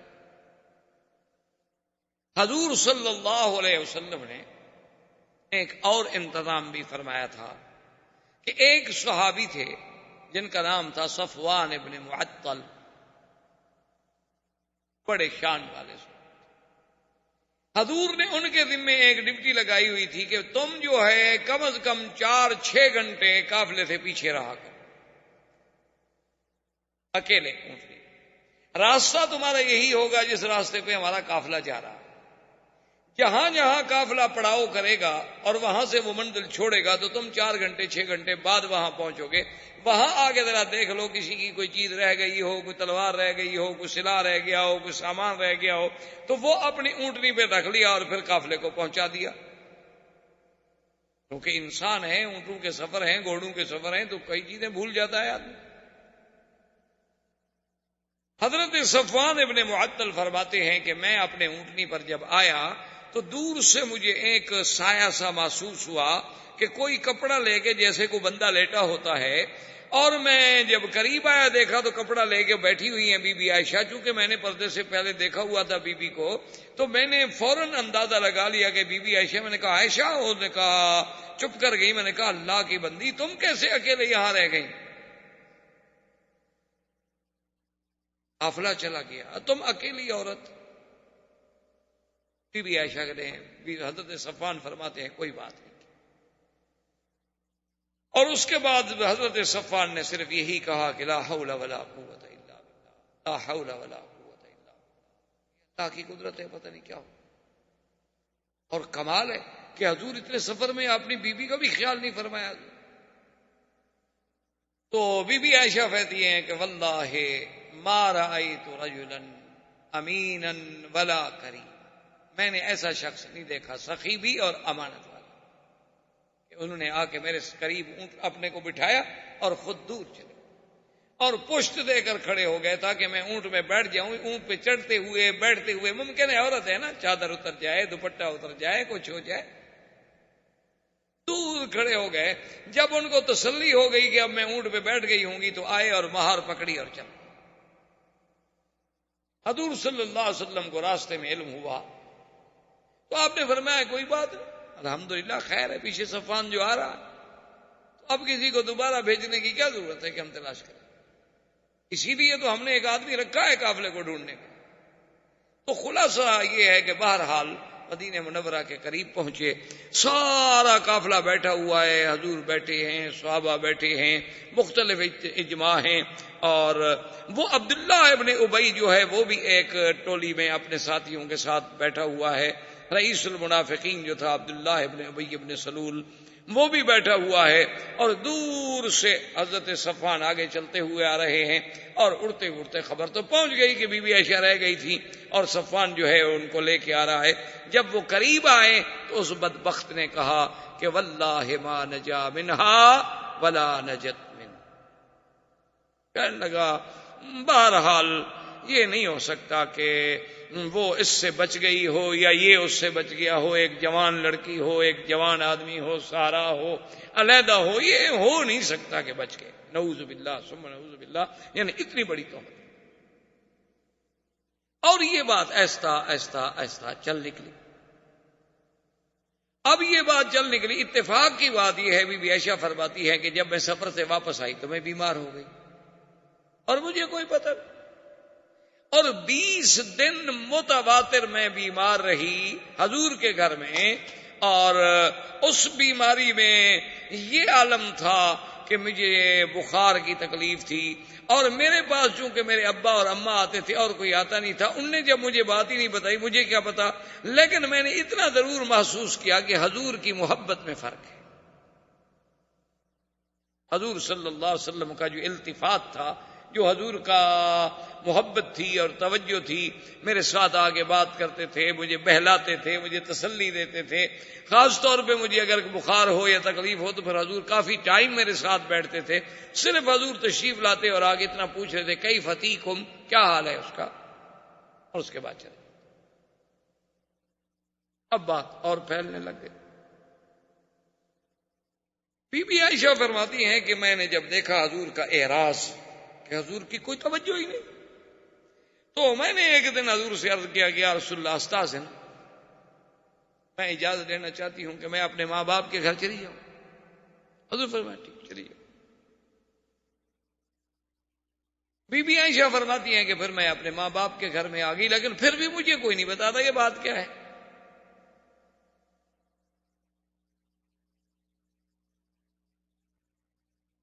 تو ایک رات میں اپنے حاجت انسانی کے قضاء کے لیے، چونکہ اس زمانے میں بھی یہی تھا کہ گھروں میں کوئی حمام نہیں، کوئی بیت الخلاء نہیں، کچھ نہیں، عورتیں باہر جاتی تھیں دور رات کو نکل کے. تو ہم دور جا رہے تھے اپنے قضاء حاجت کے لیے، تو میرے ساتھ مستح ایک صحابی ہیں، ان کی والدہ جو ہے وہ بھی میرے ساتھ سفر کر رہی تھی. ان کا چادر جو تھا وہ پاؤں میں الجھا، تو بی بی مستح جو تھی وہ گری، زمین پہ گری، اور گرتے ہوئے ان کے منہ سے فوراً نکلا کہ تائس مستح، اللہ مستح کو ہلاک کر دے. عائشہ فرماتی ہے میں تو گھبرا گئی، میں کھڑی ہو گئی، میں نے کہا ماذا تقولین یا ام مستح اما تعلمین انہ بدری. میں مستح کیا کہہ رہی ہوں؟ تم یہ نہیں جانتی کہ وہ صحابی ہے اور بدر کا صحابی ہے، بدری ہے، تم اس کے بارے میں یہ بات کر رہی ہو؟ تو وہ کھڑی ہوگی، انہوں نے کہا عائشہ تمہیں پتا نہیں؟ کیا؟ نے کہا تمہیں پتا نہیں کہ مستح کیا کہہ رہا ہے؟ ابھی بھی کیا پتا مستح کیا کہہ رہا ہے، وہ تو صحابی ہے، بدری ہے، حضور کا غلام ہے. اس نے کہا کہ پھر مستح نے مجھے سارا واقعہ سنایا کہ کیسے تم قافلے سے پیچھے رہ گئیں، کیسے صفوان کے ساتھ پہنچیں، عبداللہ ابن ابی ابن سلول نے کیا کہا، اس کے بعد یہ باتیں پھیلنا شروع ہو گئیں. تو اس میں میرا بیٹا مستح، حمنہ بنت جہش اور حضرت حسان جیسا شاعر رسول اللہ، بڑے بڑے مسلمان بھی الجھ گئے، کیونکہ جب بات نکلتی ہے تو اثر رکھتی.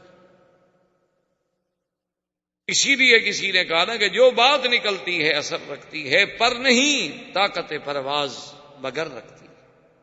اب بات اڑنی شروع ہو گئی، پھر قصے بنتے گئے. پھر ہر آدمی اپنے عقل کے مطابق سوچتے کہ ہاں جی بات تو ٹھیک ہے، ایک نوجوان لڑکی ہو اور جنگل ہو، اکیلا مرد ہو، یار یہ کیسے ہو سکتا ہے. ہر آدمی پھر اپنی سوچ. اختر کی بات کا لوگوں نے افسانہ کر دی، لیکن اللہ نے جن کو اچھی سوچ دی ہے وہ اس وقت بھی اچھی سوچ دی. حضرت ابو ایوب الانصاری رضی اللہ تعالی،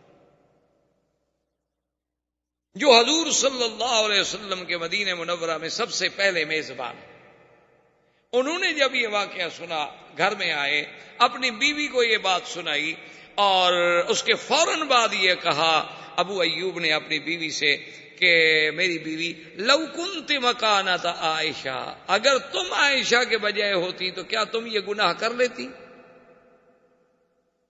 کہا کہ واللہ لا، کوئی شریف عورت بھی گناہ کا سوچ سکتی ہے؟ کوئی حرہ، کوئی آزاد، کوئی شریف، کوئی قبیلے کی عورت، خاندان کی عورت گناہ کے بارے میں تو سوچ ہی نہیں سکتی. اس نے کہا اچھا میری بیوی یہ بتاؤ، اگر صفوان ابن معطل کے بجائے میں ہوتا اس جگہ پہ تو تم میرے بارے میں کیا گمان کرتی ہو؟ اس نے کہا کہ واللہ ما رأیت منک الا خیرا، میں نے تو تم میں بھی بھلائی کے علاوہ کبھی کچھ نہیں دیکھا، مجھے یقین ہے کہ تم بھی گناہ نہیں کر سکتے. تو ابو ایوب نے کہا کہ فاسمعی ان عائشہ خیرا منکی صفوان ابن المعطل خیر منی، کہ میری بیوی پھر سن لو، عائشہ تم سے بہتر ہے اور صفوان مجھ سے بہتر ہے. جب ہم گناہ نہیں کر سکتے تو ان نے گناہ کیسے کیا ہوگا؟ جب ہم گناہ کے بارے میں نہیں سوچ سکتے تو جو ہم سے خیر ہیں، جو ہم سے بہتر ہیں، وہ کیسے گناہ کریں؟ لیکن بی بی عائشہ فرماتی ہیں کہ جب میں نے یہ قصہ سنا تو میرے تو پھر دماغ سے ہر بات ہی اڑ گئی کہ اچھا حضور صلی اللہ علیہ وسلم کا نہ بولنا، حضور صلی اللہ علیہ وسلم کا عدم التفات، تو اس کی وجہ یہ ہے اتنا بڑا حادثہ ہو گیا ہے مدینے میں اور مجھے پتہ بھی نہیں. میں آئی فبکیت بکاء، پھر میں نے رونے کے علاوہ میرے پاس کیا تھا. سرکار دو جہاں صلی اللہ علیہ وسلم نے مسجد نبوی میں اعلان فرمایا لوگوں سے کہ سب جمع ہو. جب سب لوگ جمع ہو گئے، حضور نے خطبہ پڑھا، حمد اللہ واسنا علیہ، اللہ کا حمد و ثنا بیان کی. آپ نے فرمایا کہ یا ایھا الناس، لوگوں، اب وہ بات بھی ہو گئی ہے کہ ان الناس یؤذونی فی اہلی، کہ لوگ مجھے میرے اہل کے بارے میں بھی تکلیف دینے پر آ گئے ہیں. واللہ ما علمت علی اہلی خیرا، اللہ کی قسم ہے میں نے تو اپنی بیویوں پہ، اپنے اہل پہ ما سوائے بھلائی اور خیر کے کبھی کچھ گناہ غلطی دیکھی نہیں ہوتی، لیکن لوگ مجھے ایذا دیتے. تو ایک صحابی تھے اسید ابن حضیر کھڑے، یہ سید الاوس تھے، اوس کے قبیلے کے سردار.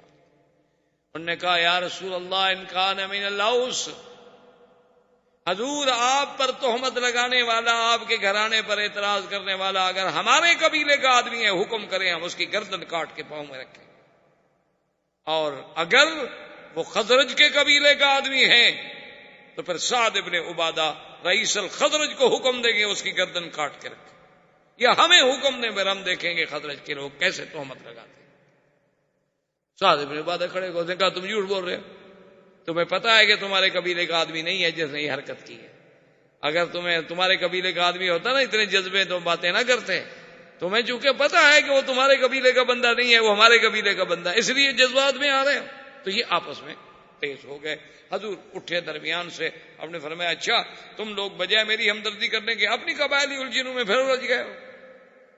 جب حضور چلے گئے تو ڈر گئے، کبھی حضور ناراض ہو گئے. اس کے بعد حضور صلی اللہ علیہ وسلم نے حضرت اسامہ اور حضرت علی کو، آپ نے فرمایا اسامہ چونکہ تم میرے بیٹے ہو، میرے بچے ہو، محبوب ہو، میرے بیٹے کے بیٹے ہو، اور ہمارے گھر میں آنا جانا، تمام بیویوں کے ساتھ ملنا، بچوں کی طرح ساتھ رہے ہو، تمہاری کیا رائے ہے، تم کیا سمجھتے ہو؟ نے کہا یا رسول اللہ ما رأیت الا خیرا، میں نے تو کبھی آپ کے گھر میں کوئی غلطی دیکھی ہی نہیں، میں کیا بات ہے حضور، بی بی عائشہ میں کوئی برائی نہیں. حضور نے فرمایا علی ابن ابی طالب تم بتلاؤ تو ہمارے عزیز ہو، تمہاری کیا رائے؟ تو حضرت علی کہتے ہیں کہ خدا کی قسم ہے میرا مقصد صرف یہ تھا کہ حضور کے ذہن پر جو بوجھ ہے نا وہ کسی طرح اتر جائے. میں نے کہا یا رسول اللہ ایک عورت کی وجہ سے اتنا اہمیت دینی اور اتنا دکھ پریشانی لے لینی کیا ضرورت ہے؟ آپ کچھ شادی کرنا چاہتے اور شادی کر لیں بس، کیا ہے؟ اگر ایسی کوئی بات ہے تو ایک عورت کا ہی ہے نا مسئلہ. اور اگر آپ تحقیق چاہتے ہیں تو پھر بی بی عائشہ کی جو خادمہ ہے بی بی بریرہ جو ان کی کنیز ہے ان سے تحقیق کریں، چونکہ کنیز 24 گھنٹے قریب رہتی ہے، اس کو زیادہ معلومات ہو سکتی ہے. حضور نے فرمایا اچھا علی تم تحقیق. حضرت علی رضی اللہ تعالیٰ نے بی بی بریرہ کو بلایا اور کہا کہ بتلاؤ. اس نے کہا کہ علی خدا کی قسم واللہ ما علمت علیہ خیرا، میں نے تو بی بی عائشہ کا کبھی کوئی غلطی نہیں دیکھی. ہاں ایک دفعہ ایک غلطی دیکھی تھی کہ میں نے آٹا گوندا اور آٹا بی بی کو دے کے میں چلی گئی کہ اس آٹے کا خیال رکھنا. میں واپس آئی تو یہ کھیل رہی تھی اور آٹا جو تھا بکری کھا رہی تھی. یعنی غافل تو ہے، بچوں والی باتیں تو ہیں اس میں، اتنا تو ہے کہ غفلت کر جاتی ہے، کسی چیز کو سنبھال نہیں پاتی، لیکن یہ تو نہیں کہ میں نے اس پہ کبھی گناہ دیکھا. حضرت علی غصے میں آ گئے، انہوں نے کہا کہ بریرہ دیکھو سیدھی بات کر، یہ میرے نبی کی عزت کا مسئلہ ہے، اگر ایسی بات ہے تو میں تو تیری چمڑی نکال دوں. انہوں نے کہا تمہاری جو مرضی ہے کہو، میں نے تو بی بی عائشہ پہ کبھی گناہ دیکھا ہی نہیں، میں کیا کروں. یہ اصل وجہ تھی جو بی بی عائشہ اور حضرت علی کی ناراضگی ہو گئی، جس کو پھر لوگوں نے بڑا چڑھا دیا. اصل وجہ یہ تھی کہ بی بی عائشہ اس بات کو ہمیشہ یاد کرتی تھی کہ حضرت علی تو آخر کچھ ہو، کتنا بڑا مقام ہو، لیکن میرے تو بیٹے تھے، ان کو بھی اپنی ماں کے بارے میں شبہ تھا کہ میری کنیز کو کہیں کہ تمہاری چمڑی اتیر دوں گا. اور نبی سے کہتے ہیں کہ جی حضور بی بی کو چھوڑ دیں اور شادی کر لیں. اگر حضور غصے میں مجھے طلاق دے دیتے تو میں تو ساری زندگی کے لیے ماری جاتی. تو یہ کیسا میرا بیٹا ہے جو ایسے مشورے دے رہا ہے؟ حالانکہ حضرت نے کہا کہ واللہ عائشہ خدا کی قسم حضور جب اتنے اداس تھے تو میں حضور کو کیسے تسلی دوں؟ حضور کو مطمئن کرنے کا تم مجھے بتاؤ میرے پاس کیا حال تھا. یہی تھا کہ دیکھو جی میں نے نوکرانی کو ڈانٹا ہے، میں نے بی بی بریرہ کو ڈانٹا ہے، میں نے یہ تحقیق کی، میں نے یہ تحقیق کی، اور حضور کے دماغ سے بوجھ اتارنے کے لیے میں نے کہا حضور اگر آپ چاہتے ہیں تو چھوڑ دیں. تو یہ سارے واقعات ہونے کے بعد حضور صلی اللہ علیہ وسلم نے بعض روایات میں ہے کہ آپ نے سیدنا عمر کو بلایا. آپ نے فرمایا عمر تمہاری کیا رائے ہے؟ اس نے کہا حضور میں آپ کے گھر کے بارے میں بات کر سکتا ہوں. آپ نے فرمایا میں پوچھ رہا ہوں میرا حکم ہے. تو انہوں نے کہا حضور اگر تو آپ کا حکم ہے تو پھر میں بھی آپ سے کچھ پوچھوں تو آپ ناراض تو نہیں ہو جائیں گے؟ حضور نے فرمایا کہ بالکل نہیں. انہوں نے کہا حضور یہ تو بالکل واضح مسئلہ ہے، آپ مجھے یہ بتائیں کہ عائشہ کے ساتھ شادی آپ نے خود کی ہے یا اللہ نے کرائی ہے؟ نے کہا حضور یہ تو 2 اور 2 4 کا مسئلہ ہے، یہ تو مسئلہ ہے ہی نہیں کوئی مشکل. کیا مطلب؟ نے کہا حضور آپ یہ فرمائیں تزوجت بعائشہ او ان اللہ زوجک بعائشہ، آپ نے خود شادی کی یا اللہ نے کرائی؟ انہوں نے فرمایا عجیب بات کر رہے ہو، تو جبریل تصویر لے کے آئے، اللہ کے حکم سے شادی ہوئی. تو انہوں نے کہا حضور ہمیں اپنے بیٹوں کے لیے اچھی عورتیں مل جاتی ہیں، اللہ کو اپنے نبی کے لیے پاک بیوی نہیں ملی. کیا بات کر رہے ہیں؟ یعنی اللہ نہیں ڈھونڈ سکے اپنے نبی کے لیے کوئی اچھی لڑکی؟ اور انہوں نے کہا حضور اچھا مجھے یہ بتلائیں یہ مکھیاں جو اڑتی پھرتی ہیں یہ آپ کے بدن پہ بیٹھتی ہیں؟ حضور نے فرمایا کہ نہیں، اللہ نے مجھے گندگی سے محفوظ رکھا ہے. انہوں نے کہا حضور اللہ آپ کے بدن پہ گندی مکھی نہیں بیٹھنے دیتا، گندی عورت بیٹھنے دیتا ہے؟ کیا بات کر رہے ہیں؟ فسر عن رسول اللہ. صحابہ کہتے ہیں حضور کا چہرہ جیسے گلاب کا پھول کھلتا ہے نا، کھل گیا کہ واقعی میرا گھر تو پاک ہے، میں تو بلا وجہ پریشان. حضور فوراً تشریف لے آئے. بی بی عائشہ کہتی ہے میں لیٹی ہوئی تھی. حضور نے فرمایا کہ اچھا عائشہ دیکھو اگر کوئی غلطی ہے کچھ ہے توبی اللہ، توبہ کرو. اور جب حضور نے یہ کہا تو بی بی عائشہ کہتی ہے کہ میں بھی تو آخر کرشی خاندان کی عورت تھی نا، میرے آنکھوں میں پھر خون ہوتا، میرے پھر جذبات قابو میں نے اپنے ابا اماں سے کہا عجیب رسول اللہ، جواب دیں حضور کو. انہوں نے کہا ماذا نقول، ہم کیا جواب دیں؟ میں نے کہا یا رسول اللہ تو میں نہیں توبہ کرتی. آج میرا وہی حال ہو گیا ہے کہ اگر میں جھوٹ کا اقرار کر لوں تو آپ مجھے سچا مانیں گے، اور اگر میں سچی بات کروں کہ میں بے گناہ ہوں، میرا کوئی گناہ نہیں ہے، تو آپ مجھے نہیں مانتے. میرے ماں باپ بھی میری صفائی دینے کے لیے تیار نہیں، آپ اللہ کے نبی ہو کر مجھے کہتے ہیں توبہ کرو، اس کا مطلب ہے کہ آپ مجھے گناہ گار سمجھتے ہیں. میں نہیں توبہ کی، میں نے گناہ کیا نہیں، واللہ بریۃ، میرا اللہ گواہ ہے کہ میں بری. اور بی بی کہتی ہے کہ میں نے کہا کہ یا رسول اللہ میرے پاس کوئی جواب نہیں مگر میں وہی جواب کہوں گی. کہتی ہے اس غصے میں، اس اپنے جذبے میں آ کے میں حضرت یعقوب کا نام بھی بھول گئی، مجھے حضرت یعقوب کا نام بھی بھول گیا. میں نے کہا اقول کما قال ابی یوسف، جیسے یوسف کے ابا نے کہا تھا میں بھی وہی بات کہتی ہوں، لیکن مجھے یعقوب علیہ السلام کا نام بھی اس غصے میں بھول گیا. فصبر جمیل واللہ المستعان علی ما تصفون. میں نے کہا حضور پھر میرا بھی وہی جواب ہے کہ میں صبر کرتی ہوں، اللہ میری مدد کرے. کہتی ہے اس کے بعد وحی نازل ہونی شروع ہوئی اور میں نے دیکھا میرے ابا اماں کی جان نکل رہی ہے کہ خدا جانے وحی آ گئی، کیا ہوتا ہے پتہ نہیں، ہماری بیٹی کے بارے میں کیا حکم آتا ہے. لیکن کہتی ہے اللہ مطمئنہ، میں مطمئن تھی، مجھے پتا تھا کہ اللہ پاک بے گناہ کے خلاف تو بات تھوڑی فرمائیں گے، اللہ عادل ہے. کہتی ہیں کہ جب وحی اتری اور وحی ختم ہوئی حضور صلی اللہ علیہ وسلم ابشری عائشہ، عائشہ مبارک ہو، ان اللہ قد برأک من السماء، اللہ نے تیری گواہی دی ہے آسمانوں سے کہ تو پاک ہے. حضرت ابی بکر نے کہا قومی عائشہ فشکری رسول اللہ، عائشہ اٹھو اللہ کے نبی کا شکریہ ادا کرو. عائشہ کہتی میں نے کہا لا اشکر رسول اللہ، میں اللہ کے نبی کا شکریہ ادا نہیں کرتی، آپ نے مجھ پر کون سا اعتماد کیا ہے. انی اشکر الذی انزل الوحی من العرش، میں اس کا شکر ادا کروں گی جس نے عرش سے میری گواہی دی. اور بی بی عائشہ فرماتی ہیں خدا کی قسم ہے مجھے یہ امید نہیں تھی کہ میرے بارے میں قرآن اترے گا اور قیامت تک پڑھا جائے گا. میں سمجھتی تھی کہ زیادہ سے زیادہ اللہ حضور کے دل میں بات ڈال دیں گے کہ بھی آپ کی بیوی پاک ہے، یا زیادہ سے زیادہ حضور صلی اللہ علیہ وسلم کو خواب دکھلا دیا جائے گا کہ آپ کی بیوی پاک ہے. لیکن میں یہ امید نہیں کر سکتی تھی کہ میرے بارے میں اللہ قرآن اتاریں گے اور قرآن قیامت تک پڑھا جائے گا. لولا اذ سمعتموہ قلتم ما یکون لنا ان نتکلم بہذا سبحانک ھذا بہتان عظیم. اللہ نے قرآن کا پورا رکوع اتارا بی بی عائشہ صدیقہ کی شان. اسی لیے آج دیکھیں دنیا میں اختلاف ہے کہ بھی شیعہ کافر ہے یا نہیں ہے، لیکن اس پہ پوری دنیا کے علماء اہل سنت کا اتفاق ہے کہ جو آدمی بی بی عائشہ کو پاک نہ سمجھتا ہو اس کے کفر میں کوئی شک نہیں، کیونکہ بی بی عائشہ کی برات تو قرآن میں ہے. اب جو بی بی عائشہ کو پاک نہ سمجھے، اس کا مطلب یہ ہے کہ اس نے قرآن کا انکار کر دیا، اس نے تو اللہ کے فرما اور قرآن کی ایک آیت کا انکار جو ہے وہ کفر ہے۔ تو بی بی عائشہ کو اللہ نے یہ عظمت اور یہ شان عطا فرمائی، اور اللہ نے حکم دیا کہ جن لوگوں نے، اچھا خدا کی قدرت دیکھو کہ جو منافقین تھے انہوں نے تو بات کی نا طریقے سے، لیکن مسلمان بیچارے تو کھل کے بات کہہ بیٹھے۔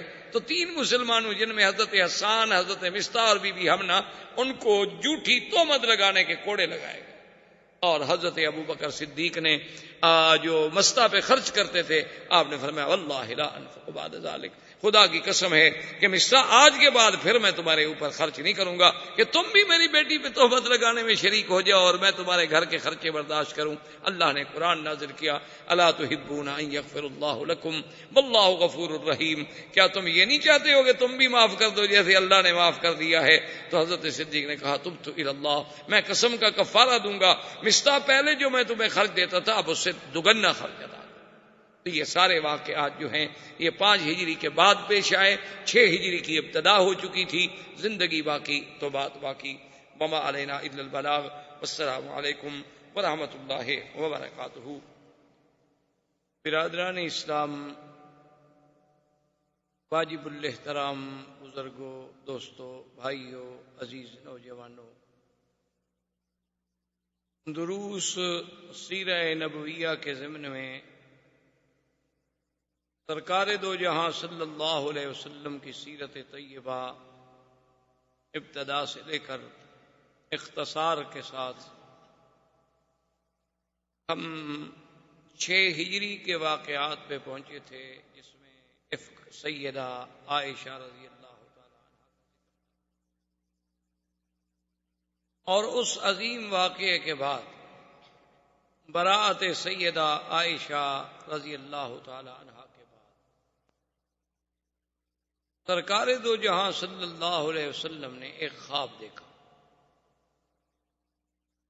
اور اس خواب میں اللہ تبارک و تعالی نے حضور صلی اللہ علیہ وسلم کو یہ دکھلایا کہ حضور صلی اللہ علیہ وسلم اپنے صحابہ کے ساتھ عمرہ کر رہے ہیں، اراکین عمرہ سے، ارکان عمرہ سے فارغ ہو کر سر مڈا رہے ہیں، کوئی بال کٹا رہے ہیں اطمینان کے ساتھ، کوئی خوف نہیں ان پہ کہ خواب جو ہے سرکار دو جہاں صلی اللہ علیہ وسلم۔ اصل مسئلہ یہ ہے کہ ایک عام انسان کا خواب ہوتا ہے اور ایک اللہ کے مقبول بندوں کا خواب ہوتا ہے، اور ایک انبیاء علیہم الصلاۃ والتسلیم کا خواب ہوتا ہے۔ وہ ایک خواب ہوتا ہے عامۃ المسلمین کا، یعنی عام مسلمانوں کا، اس میں تو کبھی خیر بھی ہوتی ہے، کبھی شر بھی ہوتا ہے، کبھی اچھا بھی ہوتا ہے، کبھی برا بھی ہوتا ہے، کبھی احلام بھی ہوتے ہیں، کبھی جو ہمارے اوپر دن میں واقعات گزرتے ہیں اسی کا ایک عکس جو ہے وہ لا شعور سے شعور کی طرف منتقل ہوتا ہے، اور ایک خواب ہوتا ہے اہل اللہ کا، اللہ کے اولیاء کا، عباد اللہ الصالحین کا، وہ تقریباً خیر ہوتا ہے اور تقریباً زیادہ حق اور سچ کے قریب ہوتا ہے، اور ایک خواب ہوتا ہے اللہ کے انبیاء کا۔ انبیاء علیہم الصلاۃ والتسلیم کا جو خواب ہوتا ہے وہ تو بالکل ایسے ہوتا ہے جیسے ان پر اللہ کی وحی نازل ہو، یعنی جیسے وحی میں کوئی شبہ نہیں، نبی کے خواب میں بھی کوئی شبہ۔ انبیاء علیہم الصلاۃ والتسلیم کے خواب میں، اور اس کی وجہ یہ ہے کہ نبی جتنے اللہ نے بھیجے ہیں علیہم الصلاۃ والتسلیم، ان کو اللہ نے شیطان کے حملے اور تسلط سے محفوظ رکھا، یعنی شیطان ان پر حملہ نہیں کر سکتا۔ تو جب شیطان کے تسلط سے محفوظ ہو گئے تو اب صاف بات ہے کہ انہیں جو بھی رویا ہوگا، خواب ہوگا، وہ رحمان سے ہوگا، شیطان سے تو ہو ہی نہیں سکتا۔ اس لیے انبیاء علیہم السلام کے خواب کو اور ایک عام مسلمان کے خواب کو آسمان و زمین کا فرق ہے، یعنی وہ تو وحی ہے، جیسے کہ سیدنا ابراہیم الخلیل علیہ الصلوۃ والتسلیم نے بھی خواب دیکھا تھا کہ اپنے بچے کو ذبح کر رہے ہیں، اور اس کے بعد بڑا تفصیل سے واقعہ ہے۔ اب اس ضمن میں تو صرف چونکہ بعض اہم باتیں میں عرض کرنے کی کوشش کرتا ہوں تاکہ معلومات ہو جائیں۔ تو جب سیدنا ابراہیم علیہ السلام نے سیدنا اسماعیل علیہ السلام پہ ذکر کیا کہ یا بنی انی ارا فی المنام، کہ میرے بیٹے میں نے خواب میں دیکھا، انی اذبح، کہ میں تمہیں ذبح کر رہا ہوں، فانظر ماذا تری، اب اس بات پہ آپ غور کریں، فیصلہ کریں کہ آپ کیا کہتے ہیں، آپ کی رائے کیا بنتی۔ تو سیدنا اسماعیل علیہ الصلوۃ والتسلیم نے جو جواب دیا وہ جواب مبارک یہ تھا، قال یا ابت افعل ما تؤمر، کہ ابا جان آپ کریں جو اللہ نے آپ کو حکم دیا۔ یعنی وہ سمجھتے تھے کہ میرے باپ کا خواب جو ہے وہ اللہ کا حکم ہے، وہ صرف خواب نہیں۔ تو انبیاء علیہم الصلوۃ والتسلیم کا خواب جو ہے وہ تو بالکل اس طرح ہوتا ہے کہ جیسے اللہ کی وحی ہو، اس میں کوئی شک، کوئی شبہ، کوئی ریب نہیں ہو۔ اور اس ضمن میں ایک بات آپ کو یہ بھی عرض کر دوں کہ اگر آپ کبھی خواب دیکھیں اور وہ خواب ڈراؤنا ہے، خطرناک ہے، اس کا علاج بھی سرکار دو جہاں صلی اللہ علیہ وسلم نے بتا دیا ہے کہ اپنے بائیں طرف تھوک دیں۔ یہ ضروری نہیں ہوتا کہ تھوک ہی ڈالیں، مقصد تو یہ ہے کہ شیطان کو لعنت کر دیں، اور اس کے بعد 3 دفعہ لا حول ولا قوت الا باللہ العلی العظیم پڑھیں، اور اپنی کروٹ بدل کے دوسری کروٹ پہ سو جائیں، اور اس کے بعد کسی کو ذکر نہ کریں، آپ کو اس خواب کا کوئی نقصان نہیں ہوگا، کسی کو بھی نہ بتائیں، بس بھول جائیں، سمجھیں کہ آپ نے دیکھا تھا، نہیں دیکھا تھا، اس کا کسی قسم کا ضرر آپ کو نہیں ہوگا۔ اور اگر آپ نے خواب دیکھا ہے اور آپ کو سمجھ نہیں آ رہا کہ بھئی پتہ نہیں یہ خیر ہے، شر ہے، اچھا ہے، برا ہے، اس کے بارے میں حضور کا حکم ہے کہ خواب ہر کسی پر ذکر نہ کریں، اس بندے پہ ذکر کریں جو آپ کا خیر خواہ بھی ہو اور علم بھی رکھتا ہو۔ یعنی علم کا کیا معنی ہے؟ یعنی اس کو رویا کے ساتھ علم، خواب کے ساتھ اس کو مناسبت، کیونکہ علم رویا جو ہے یہ مستقل ایک علم ہے، کیونکہ حضور نے فرمایا کہ خواب ایک ایسی چیز ہے کہ جب تعبیر دینے والا اس کی تعبیر دیتا ہے تو کبھی ایسا ہوتا ہے کہ بالکل اسی طرح واقع ہو جاتا ہے جو اس کے منہ سے نکلے گا۔ تو اب اگر وہ آدمی عالم نہیں تھا تو وہ تو خدا جانے کوئی اونٹ پٹانگ بات کہہ دے گا، اگر عالم ہوگا وہ سمجھے گا کہ اس خواب میں کوئی ایسی بات ہے تو اس کو کوئی اچھے لفظوں میں بیان کرنے کی کوشش کرے، تاکہ اللہ تبارک و تعالیٰ کی طرف سے اچھی خیر مانگی جائے، اچھی تمنا رکھی جائے، اچھی آرزو رکھی جائے۔ تو خواب کے اندر یہ بھی لازمی ہے کہ اس کو آپ یعنی ایک عام چیز نہ سمجھا کریں۔ اور اسی طرح دنیا میں حضور نے فرمایا سب سے بڑا جھوٹا وہ انسان ہے جو خواب نہ دیکھے اور لوگوں سے کہے کہ میں نے خواب دیکھا۔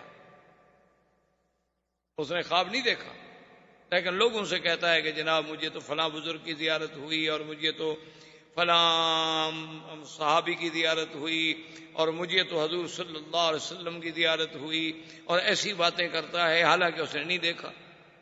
کیونکہ اس قسم کی بات جھوٹ بولنا یہ گویا افتراء علی اللہ ہے، اللہ پر جھوٹ بولنا ہے، کیونکہ اگر اچھا خواب ہے وہ تو خدا دکھاتے ہیں، تو اس نے دیکھا تو ہے نہیں اور جھوٹ بول رہا ہے۔ بہرحال یہ ایک الگ موضوع ہے۔ تو سرکار دو جہاں صلی اللہ علیہ وسلم نے خواب دیکھا جس کا باقاعدہ قرآن مقدس میں ذکر ہے کہ لَتَدْخُلُنَّ الْمَسْجِدَ الْحَرَامَ إِنْ شَاءَ اللَّهُ آمِنِينَ مُحَلِّقِينَ رُءُوسَكُمْ وَمُقَصِّرِينَ لَا تَخَافُونَ فَعَلِمَ مَا لَمْ تَعْلَمُوا فَجَعَلَ مِن دُونِ ذَلِكَ فَتْحًا قَرِيبًا۔ اللہ کے نبی نے خواب دیکھا کہ آپ مسجد حرام میں داخل ہوں گے، اور امن کی. اور پھر بعض محلقین رؤوسکم و مقصرین، تم میں سے کوئی سر منڈانے والے ہوں گے، کوئی بال کٹانے والے ہوں گے، اور کوئی خوف نہیں. جب سرکار دو جہاں صلی اللہ علیہ وسلم نے یہ خواب دیکھا، خواب دیکھنے کے بعد آپ نے اعلان فرما دیا کہ میں نے عمرے پہ جانا ہے، اور جو آدمی اپنی خوشی سے، اپنی خواہش سے، اپنی تمنا سے عمرے پہ جانا چاہیں وہ میرے ساتھ عمرے پہ چلیں، اور جو آدمی نہ جانا چاہے کوئی پابندی نہیں. تو بہرحال حضور صلی اللہ علیہ وسلم کے ساتھ تقریباً جو صحیح روایات میں موجود ہے 1400 صحابہ تیار ہوئے جنہوں نے عمرے کا ارادہ فرمایا. حضور صلی اللہ علیہ وعلا آلہ واصحابہ وسلم صحابہ کو لے کر مدینہ منورہ سے روانہ ہوئے، اور ذوالحلیفہ پر، جسے آج کل بیر علی کہتے ہیں، جو آج کل مشہور جگہ ہے مدینہ منورہ سے 6-7 کلومیٹر کے فاصلے پہ، اسے ابیار علی کہا جاتا ہے، بیر علی کہتے ہیں. پرانے دور میں اس کا نام ذوالحلیفہ. بعض لوگوں نے یہ کہانیاں بھی بنا رکھی ہیں کہ جی یہاں ایک دیہ ہوتا تھا اور حضرت علی نے اس کو پکڑ کے کنویں میں قید کر دیا تھا، اس لیے اس کنویں کا نام بیر علی رکھ دیا گیا. یہ سب کہانیاں ہیں، من گھڑت اور جھوٹی باتیں ہیں جس کا حقیقت سے کوئی تعلق نہیں. عرب کی عادت ہے کہ وہ اپنے ابیار کو، اپنے باغات کو، اپنے زمینوں کو، اپنے عمارتوں کو، اپنی جائیدادوں کو جس کی ہو اس کے نام کے ساتھ منسوب کر دیتے. حضور صلی اللہ علیہ وسلم نے وہاں سے احرام باندھا اور میقات سے آپ نے عمرے کی نیت. اسی لیے علماء کرام کا اتفاق ہے، جمہور ائمہ اربعہ کا، کہ آدمی جب میقات پہ آئے تو بغیر احرام کے سیدھا حرم آ رہا ہو تو مکے میں داخل نہ ہو. کو بعض ائمہ اس بات کی رعایت دیتے ہیں کہ بھئی اگر ایک آدمی نوکری کے لیے گیا ہے یا ڈپٹی کے لیے گیا ہے یا کسی دوست کو ملنے گیا ہے، اس کی نیت عمرے کی تھی ہی نہیں، تو اگر وہ احرام نہ باندھے تو اس پہ دم نہیں پڑے گا. لیکن امام ابو حنیفہ رحمۃ اللہ علیہ اس مسلک میں بہت سخت ہے، وہ فرماتے ہیں کہ بالکل نہیں، میقات میقات ہے، میقات سے آپ بغیر احرام کے نہیں گزر سکتے. اور یہ پہلے بھی میں نے آپ سے عرض کیا تھا کہ امام ابو حنیفہ رحمۃ اللہ علیہ، اللہ سب ائمہ پہ رحمتیں فرمائے، اللہ سب پہ اپنی کروڑوں رحمتیں نازل فرمائے، لیکن وہ مسئلے کا احوط پہلو لیتے ہیں، یعنی ایک ایسا پہلو اختیار کرتے ہیں جو زیادہ جامع ہے، جس میں زیادہ احتیاط.